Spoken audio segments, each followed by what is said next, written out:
सुकमा हमले में शहीद हुए 25 जवानों को रायपुर में श्रद्धांजलि दी जा रही है। गृह मंत्री राजनाथ सिंह शहीदों को श्रद्धांजलि देने पहुंचे हैं।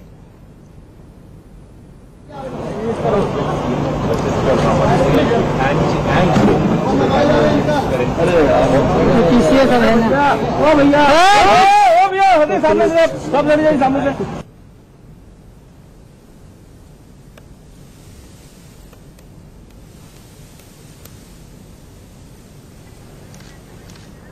आप देख सकते हैं ये सीधी तस्वीरें हम आपको दिखा रहे हैं। राजनाथ सिंह पहुंचे हैं, गृह मंत्री, जो कल नक्सली हमला हुआ था जिसमें हमारे 25 जवान शहीद हो गए थे। आज उनको श्रद्धांजलि देने पहुंचे हैं। वहां के मुख्यमंत्री डॉक्टर रमन सिंह भी मौजूद हैं। बहुत ही हृदय विदारक तस्वीरें हैं ये, जिस तरह से हमारे जवान शहीद हुए हैं इस हमले में और घात लगाकर जिस तरह से उनको मारा गया है। एक बहुत बड़ा धोखा हमारे ही देश में रह के, हमारा ही खा के, और इस तरह से जब कोई हमला होता है तो कहीं ना कहीं बहुत आक्रोशित भी हो जाते हैं। ये जिस तरह से हमारे जवान शहीद हुए हैं इस हमले में और घात लगाकर जिस तरह से उनको मारा गया है। एक बहुत बड़ा धोखा हमारे ही देश में रह के, हमारा ही खा के, और इस तरह से जब कोई हमला होता है तो कहीं ना कहीं बहुत आक्रोशित भी हो जाते हैं। उनके जो घर वाले हैं शहीदों के, वो कह रहे हैं कि कब तक इस देश के बेटे इसी तरह बलिदान देते रहेंगे। आज राजनाथ सिंह गृह मंत्री जो हैं वो सुकमा रायपुर पहुंचे हैं। सुकमा हमला जो हुआ था उसमें जो जवान शहीद हुए थे उनको श्रद्धांजलि देने के लिए ये तस्वीरें आप देख सकते हैं। माल्यार्पण फूल उनको चढ़ाते हुए उनके साथ मुख्यमंत्री भी मौजूद हैं, डॉक्टर रमन सिंह। ये तस्वीरें हम आपको दिखा रहे हैं, आपकी टीवी स्क्रीन पर हैं। अब से कुछ देर पहले ही गृह मंत्री राजनाथ सिंह वहां पहुंचे हैं। हालांकि प्रधानमंत्री नरेंद्र मोदी ने भी कहा है कि ये हमला बहुत ही कायराना है और इसका जवाब दिया जाएगा। और शहीदों को नमन करने के लिए, शहीदों को श्रद्धांजलि देने के लिए गृह मंत्री राजनाथ सिंह इस समय रायपुर में हैं। 25 जवानों की शहादत का बदला लो, ये पूरे देश की इस समय एक जुट होके आवाज है कि जिस तरह से इन शहीदों ने कल बलिदान दिया है, इनका बलिदान बेकार नहीं जाना चाहिए। हमारी सेना को इसका मुंहतोड़ जवाब देना चाहिए, देश को इसका मुंहतोड़ जवाब देना चाहिए। हमारे ही देश में रहते हैं, हमारा ही खाते हैं, और उसके बाद इस तरह से हमारी ही सेना पे जब हमला करते हैं तो कहीं ना कहीं सरकार के लिए भी एक बहुत बड़ी चेतावनी है। बहुत बड़ा सवाल उठता है कि जो जवान हमारी रक्षा में जो दिन रात अपना जीवन देके हमारी रक्षा कर रहे हैं, क्या हम इतने भी सक्षम नहीं कि हम उनकी रक्षा कर पाएं। और ये हृदय विदारक तस्वीरें इस समय आपकी टीवी स्क्रीन पर हैं। उनको श्रद्धांजलि दी जा रही है जो 25 जवान वहां पर शहीद हुए हैं उस हमले में, और गृह मंत्री राजनाथ सिंह वहां पहुंचे हुए हैं। उनके साथ मुख्यमंत्री रमन सिंह भी मौजूद हैं। और बहुत ही दुख देने वाली तस्वीरें ये आपकी टीवी स्क्रीन पर इस समय।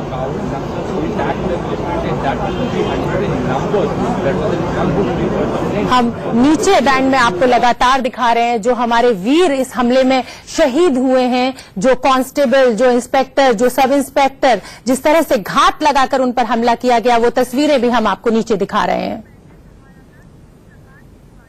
हमारे साथ हमारे संवाददाता श्री प्रकाश तिवारी मौजूद हैं।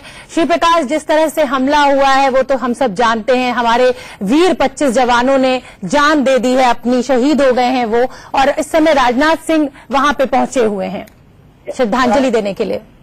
अच्छा जी, मैं आपको बता दूं शोभना, ये जो पूरा मामला है, अभी 25 जवानों ने जो 25 जवान हुए थे वो उनकी जो है श्रद्धांजलि, अभी गृह मंत्री और साथ में रमन सिंह भी थे और यहाँ के राज्यपाल भी मौजूद थे मौके पर, और अभी श्रद्धांजलि दे के अब जा रहे हैं। उसके बाद अब पीसी की तैयारी हो रही है, पीसी में क्या कुछ कहते हैं। लेकिन अब आपको बता दें कि ये जो पूरा मामला है पूरा दिल दहला देने वाला मामला है। ये अब श्रद्धांजलि देने के बाद ये जो शहीदों के शव हैं अब इनके गृहग्राम भेजा जाएगा। और कुछ लोगों के जो शहीद के परिजन हैं, कुछ परिजन तो रायपुर आ गए हैं और जो यहाँ पर अपने परिजन अपने जवानों का जो शव लेके जाएंगे गृहग्राम। आपको बता दें कि यहाँ का जो माहौल है वो बहुत गमगीन माहौल हो गया है, बहुत ही बोले तो पूरा गम में डूब गया है, पूरा रायपुर गम में डूब गया है। राजनीतिक तौर से देखे, सामाजिक तौर से देखे, तो यहाँ पर जो माहौल है वो बहुत गमगीन माहौल हो गया है। और अब भी जो है राजनाथ सिंह जो है यहाँ पर श्रद्धांजलि दे के अभी जा रहे हैं और वो पीसी देंगे और पीसी के बाद देखिए क्या कुछ कहते हैं। लेकिन सबसे बड़ी बात यह है कि इस साल में 2 बड़ी घटनाएं हुई। अभी 14 जवान अभी कुछ दिन पहले शहीद हुए थे, उसके बाद आज 25 जवानों की 25 जवान जो है शहीद हुए और उनकी श्रद्धांजलि दी गई। सबसे बड़ी बात यह है कि क्या इस तरह की घटनाएं कब तक होंगी। तो केंद्र में भी जो है मोदी की सरकार, केंद्र में भी बीजेपी की सरकार है और राज्य में भी जो है बीजेपी की सरकार है और दोनों जगहों पर सरकारें हैं। अब पहले ऐसी स्थिति थी कि केंद्र में जो है कांग्रेस की सरकार रहती थी, यहाँ बीजेपी की सरकार रहती थी, कुछ न कुछ जो है बहानेबाजी हो जाती थी कि ये सपोर्ट नहीं है, वो सपोर्ट नहीं। लेकिन अभी 2.5 साल से जो है केंद्र में बीजेपी की सरकार है और राज्य में जो है बीजेपी की सरकार है, फिर भी इस तरह की घटनाएं हो रही हैं। ये घटनाएं कब रुकेंगी, ये आज कब बुझेगी, ये बड़ा सवाल है जी। बिल्कुल ठीक कह रहे हैं श्री प्रकाश, पता नहीं ये घटनाएं कब रुकेंगी, कब हमारी सरकारें जागेंगी। लेकिन मैं आपसे ये जानना चाहती हूँ कि अब से आपने कुछ देर पहले, अभी आपने बताया कि अब से कुछ देर बाद राजनाथ सिंह जो है वो प्रेस कॉन्फ्रेंस करने वाले हैं क्या? जी, प्रेस कॉन्फ्रेंस लेंगे। प्रेस कॉन्फ्रेंस में अभी देखिए वो उनका क्या कुछ बयान निकल के आता है। लेकिन आप देखे होंगे कि केंद्र से राज्य तक जो भी है, राज्य सरकारों तक जो है पीएम मोदी ने भी जो है इस पे जो अपना उनका ट्वीट किया था। उसके बाद राष्ट्रपति का भी ट्वीट आया था कि ये जो नक्सलियों का जो हरकत है ये कायराना हरकत है। लेकिन इस तरह की घटनाएं जो है बिल्कुल श्री प्रकाश, अब ये जानने वाली बात भी रहेगी कि राजनाथ सिंह का आखिर इस पूरे मसले पर क्या कहना है। और पूरा देश एक और जहां शहीदों की शहादत पर गर्व कर रहा है, वहीं गुस्से में सरकार से बस एक ही मांग कर रहा है कि 25 जवानों की शहादत का बदला लो, नक्सल के नासूर को खत्म करो। नक्सली हमले में 25 जवान शहीद हो गए जबकि 7 जवान जख्मी हो गए। शहीद के घरों में मातम पसरा है। परिवार वाले मांग कर रहे हैं घर के इन दुश्मनों को सबक सिखाओ। आपको 4 तस्वीरें हम दिखा रहे हैं। नक्सली हमले में दरभंगा में नरेश यादव, आरा के रहने वाले कांस्टेबल अभय मिश्रा, सोनीपत के राम मेहर और सीकर के रहने वाले बनाराम शहीद हो गए हैं। ये तस्वीरें आपकी टीवी स्क्रीन पर हैं। जो 25 जवान कल शहीद हुए थे, उसी में दरभंगा में जवान, आरा, सोनीपत, सीकर, ये तस्वीरें हैं वहां की जहां के जवान शहीद हुए हैं। शहीद होने वाले 25 जवानों में से एक बिहार के दरभंगा बहादुरपुर थाना क्षेत्र के अहला गांव के रहने वाले नरेश यादव भी हैं, जिनके परिवार वालों का इस खबर के बाद रो रो कर बुरा हाल है। नरेश का परिवार उन्हीं पर आश्रित था और वो इस महीने की 27 तारीख को घर पहुंचने वाले थे, जो अब कभी नहीं पहुंचेंगे।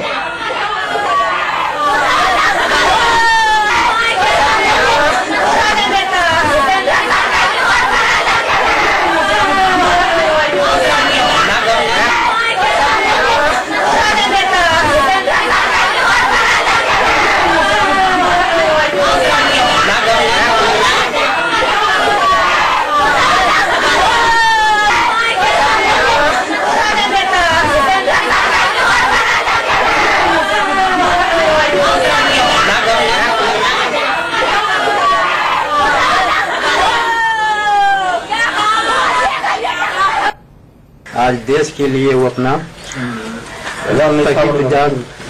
शहीद हो गया है। हमरे ऐसा बेटा भगवान सबको दे, ऐसा बेटा सबको दे। मेरा बेटा देश के लिए शहीद हो गया। मेरे गांव के समाज के मेरा गौरव है कि मेरा बेटा देश के लिए शहीद हो गया। घर से लेकर पूरे गांव के समाज के लोग दुखित में हैं, लेकिन मुझे गर्व है जो मेरे भाई शहीद हुए, देश के लिए शहीद हुए हैं। दुख तो है भी, लेकिन पूरे देश के लिए शहीद हुए हैं मेरे भाई। और केवल 2 बेटे हैं, एक बेटी है। हम लोग को अनाथ की तरह लगते हैं, लेकिन फिर भी बहुत गर्व है हमें मेरे भाई देश के लिए शहीद हुए हैं।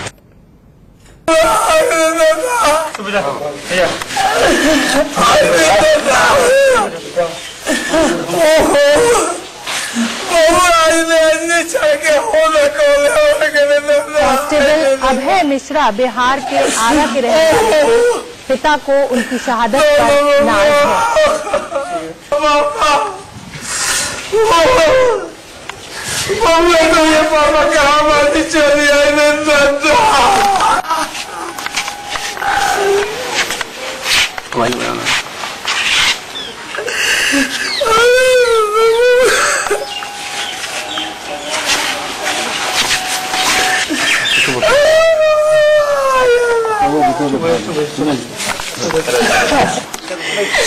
कैसे करेगा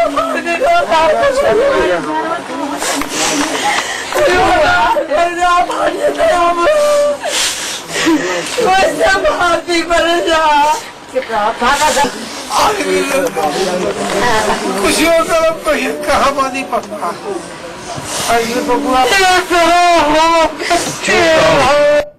न्यूज देखो न्यूज में नाम आया, नाम आने के बाद तो किसी का बुरा हाल हो जाता है।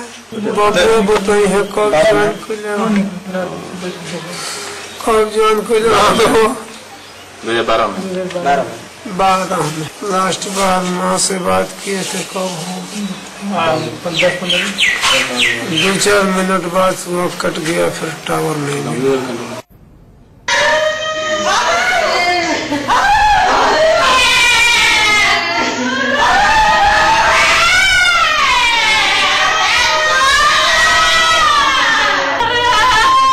सीकर की तस्वीरें हम आपको दिखा रहे हैं जहां से कांस्टेबल बना राम की शहीद हुए हैं इस हमले में।